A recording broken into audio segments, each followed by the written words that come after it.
और बच्चों की और रुचि के भी कई कोर्सेज संचालित आपके यहाँ होते हैं, ताकि वो अपनी जो है और यदि वो किसी तरह की टैलेंट दिखाना चाहता तो उसमें भी वो आगे आ सकता है। नई शिक्षा नीति भी जो है उसमें भी इस तरह के प्रावधान किए गए हैं।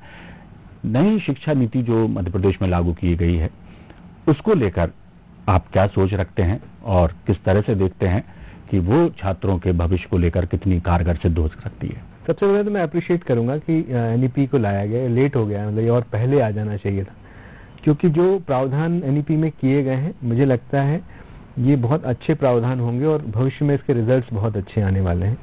क्योंकि अभी तक जो कन्वेंशनल मेथड था पढ़ाने का, उसमें हम कोई भी स्किल की बात नहीं, हमने शुरू कर दिया था, हमें लगा था कि कर दें, लेकिन अब एज ए होल मतलब पूरे एजुकेशन सिस्टम में इस इकोसिस्टम को ठीक करने की जहां तक बात है, तो उसमें ये बहुत जरूरी था। क्योंकि अगर स्किल अगर बच्चे के पास आती तो अनएम्प्लॉयमेंट का एक बहुत बड़ा जो हिस्सा आज की डेट में हम देखने को मिलता है वो कम से कम होगा, क्योंकि सेल्फ एम्प्लॉयमेंट की तरफ बच्चा जा सकता है।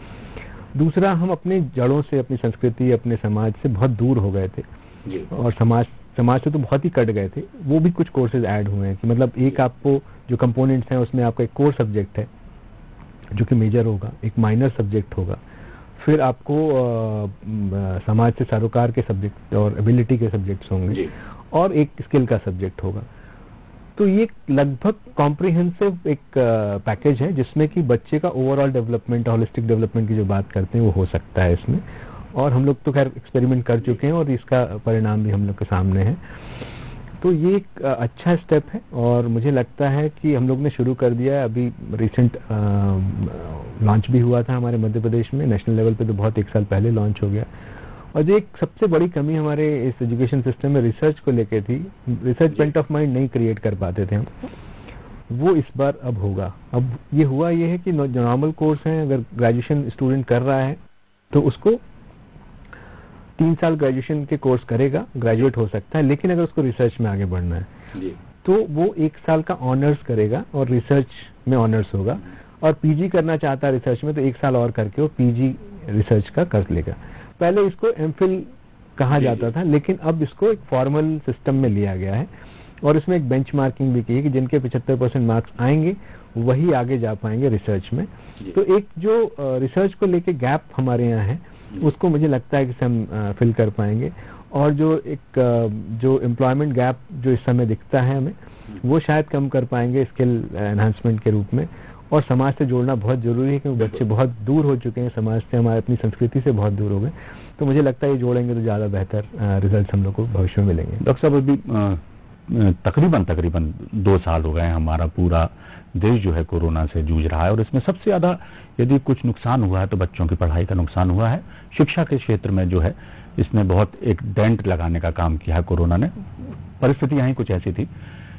इस दौरान बच्चों की पढ़ाई प्रभावित ना हो, उनकी किसी तरह से पढ़ाई में नुकसान ना हो, इसके लिए आप लोगों के क्या एफर्ट्स थे और क्या रिजल्ट्स उसके आए?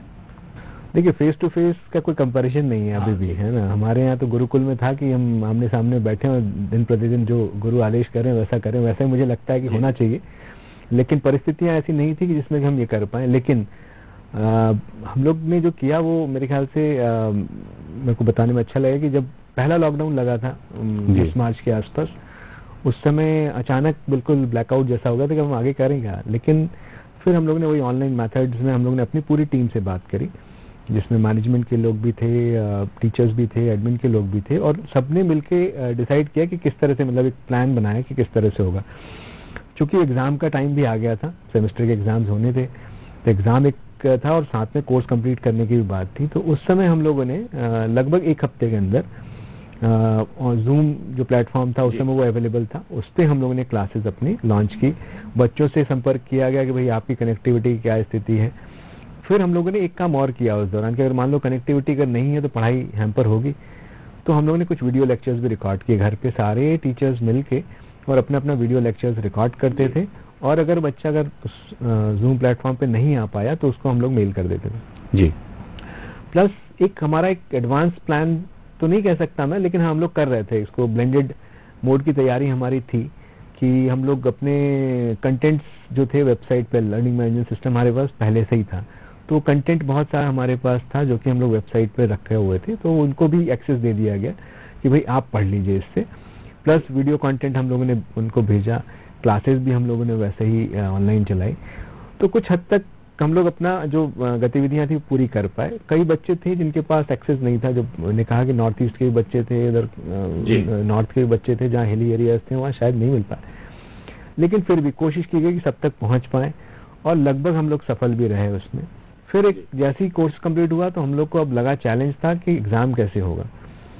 तो हम लोग फॉर्चुनेट है, हम लोग सबसे पहले क्लेम भी कर सकते हैं हम सबसे पहले यूनिवर्सिटी थे जिनने की एग्जामिनेशन की प्लानिंग करके और एग्जामिनेशन कंडक्ट कराए और ऑनलाइन एग्जामिनेशन हम लोगों ने किया। और जो सिस्टम बना था हमारे पास था एक सिस्टम, उसको और इम्प्रूव किया गया और बच्चों को मोबाइल पे, उनके मोबाइल पे उनकी सुविधा अनुसार समय के हिसाब से उनको एक्सेस दिया गया और उनसे एग्जामिनेशन ऑनलाइन। इस काम को करने के लिए लगभग हमारे को 3 लाख क्वेश्चंस बनाने थे, वो हिंदी इंग्लिश में होने थे। तो हिंदी और इंग्लिश बाइलिंगुअल बनाना था और मल्टीपल चॉइस क्वेश्चंस के फॉर्म में होना था। तो 15 दिन के अंदर सारी फैकल्टीज ने मिलकर लगभग 3 लाख क्वेश्चंस, बड़ा चैलेंजिंग टास्क था। और उसको फिर कंप्यूटर में डालना, मतलब उसकी लैंग्वेज में डालना, वो भी एक टफ टास्क था। तो आईटी टीम ने भी घर पे पूरा काम किया और टीचिंग फैकल्टीज ने भी किया।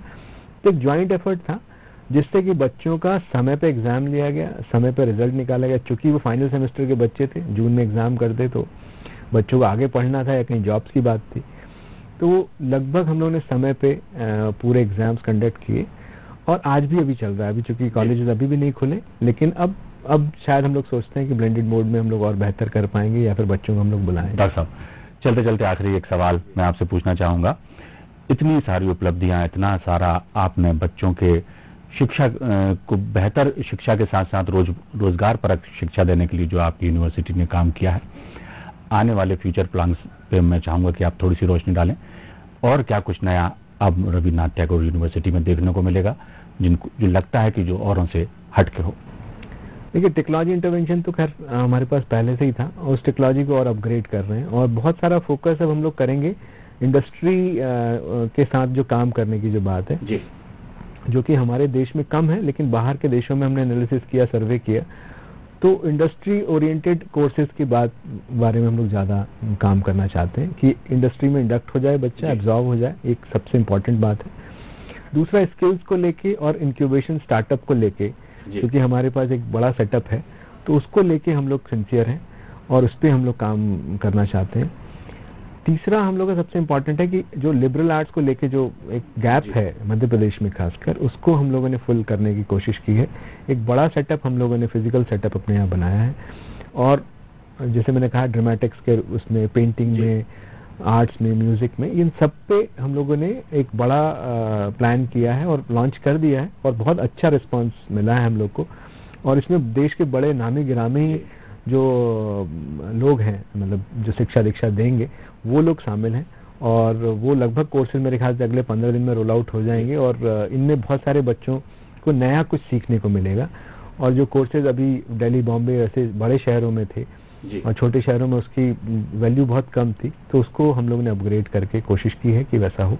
और स्किल्स को लेके जो हमारा काम था वो लगातार चल रहा है और उसको और एनहांस कर रहे हैं कि ऑनलाइन किस तरह से किया जा सके स्किल की ट्रेनिंग को और प्रैक्टिकल्स कैसे स्किल्स के हो पाए, उनके एग्जामिनेशन कैसे हो पाए, ये हम लोग की कोशिश रहेगी। डॉक्टर साहब, जो आपने बताया कि जिस तरह की कोशिशें आप लोगों द्वारा की जा रही हैं कि बेहतर यूनिवर्सिटी नहीं, उस यूनिवर्सिटी से निकले हुए स्टूडेंट्स भी देश का नाम रोशन करें, प्रदेश का नाम रोशन करें और एक बेहतर उज्जवल भविष्य की ओर आगे जाए, इसके लिए बहुत बहुत शुभकामनाएं आपको। और आपने हमसे चर्चा की, इसके लिए भी बहुत शुक्रिया। बने रहिए हमारे साथ, अगली कड़ी में किसी और शख्सियत के साथ हम मुलाकात कराएंगे। तब तक के लिए दीजिए इजाजत, नमस्कार।